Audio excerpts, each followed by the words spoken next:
You see, I wish this was a unique story, I really do, but it's not. Falls account for 25% of our hospital admissions.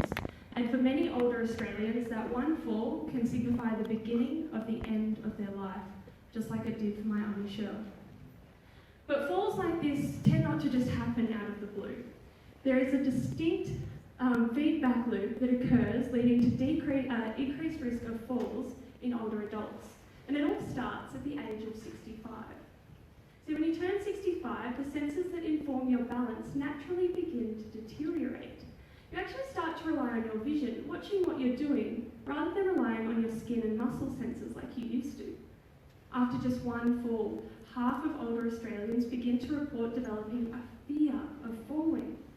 Now, because these people are scared, they then do less physical activity to keep themselves safe. But in doing so, they're actually contributing to their deteriorating balance. And that's twofold.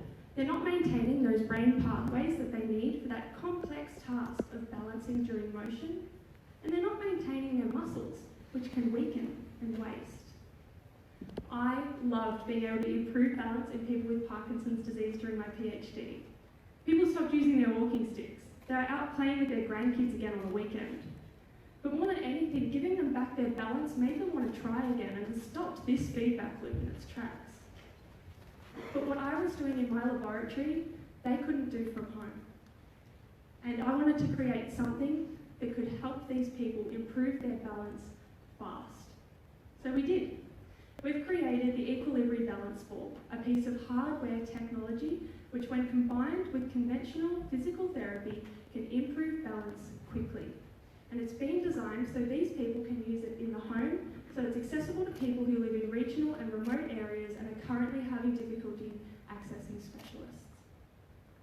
We plan on selling this product directly to the consumer through our online store. But having this product feature in a real bricks and mortar retail environment is not out of the question. We'll also be generating revenue through sales of our app and subscriptions to our app, which will be a place where people can create customised exercise programs and track their progress. We've done over 120 customer interviews, and we've found that our customers lie in 3 distinct segments. We've got people over the age of 65 who are very active but plan on staying that way. We've then got people with neurological conditions such as Parkinson's disease, and these people are at an even greater risk of falls. Our third category are people who know someone or are related to someone who's had a fall or might be at a really high risk of a fall. They're worried and they want to know how they can help. So let me introduce you to Team Equilibri. We've got David Hinwood, who is a robotics engineer, and he's been tasked with most of the software and the hardware development. We've got Dr. Alistair Usher, who is our jack of literally every trade, but has been mostly looking after our design and 3D print. And there's me. I am a neuroscientist wrapping up my PhD, looking at how balance deteriorates in Parkinson's disease and how rehabilitation can help to prevent falls. To date, we've raised $10,000 in grants that are not tied to our equity. We've used this money to go towards our prototype, and the remaining funds are going in the next couple of weeks to fund our provisional patent with the help and support of our mentor, Warren Wong from Wallace Legal. Basically what we're asking for today, it's a big ask. We need $15,000 to get us into our clinical trial. Now this clinical trial will test the efficacy of our product and help us gain more data so that we can bring in investors and get this product to market. At Equilibri, we believe that we can reduce the strain on our medical system and change millions of lives by preventing falls. Thank you.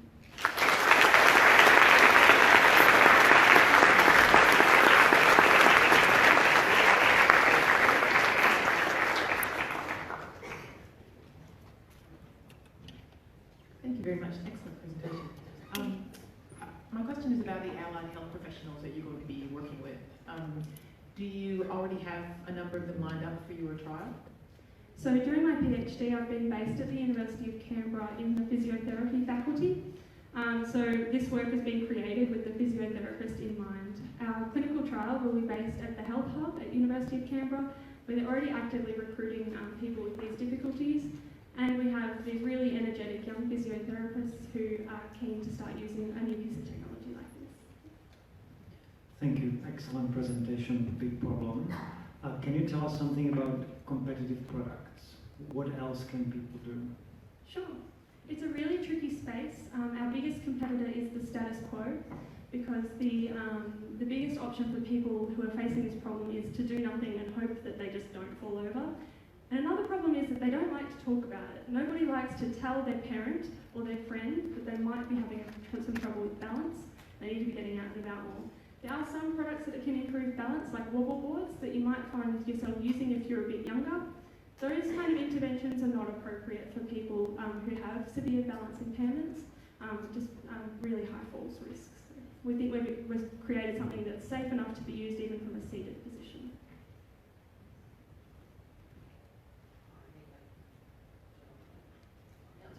I agree, great presentation.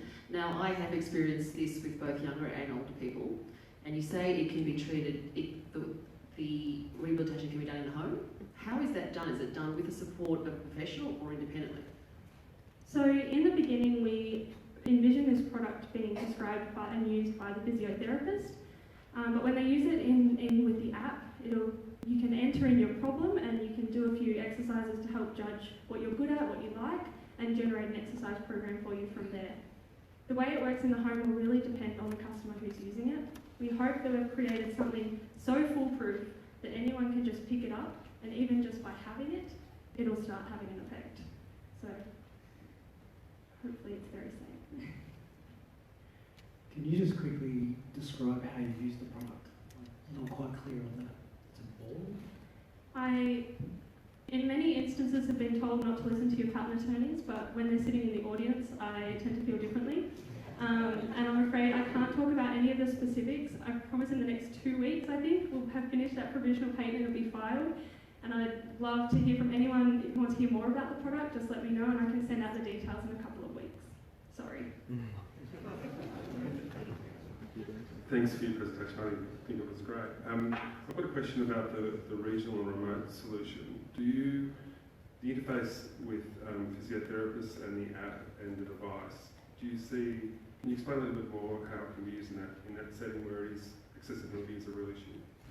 Yep, so we imagine, again, so we haven't done our first clinical trial, but this product could be used without an in-person visit to a physiotherapist, so literally anyone has the opportunity to use that. We understand that transport and money are big factors in these people engaging with therapy. So there may not be a need for a physiotherapist, but we may be able to recommend to people that they do then go and seek a physiotherapist if their balance is very bad or they're not improving. The interaction with the physiotherapist, we can actually create custom balls for people that have arthritis of the hands, they might be missing fingers, however your hand is different. We can take a quick measurement of your hand and create custom plates so that people with special needs can also use the ball, and those can be prescribed from health professionals.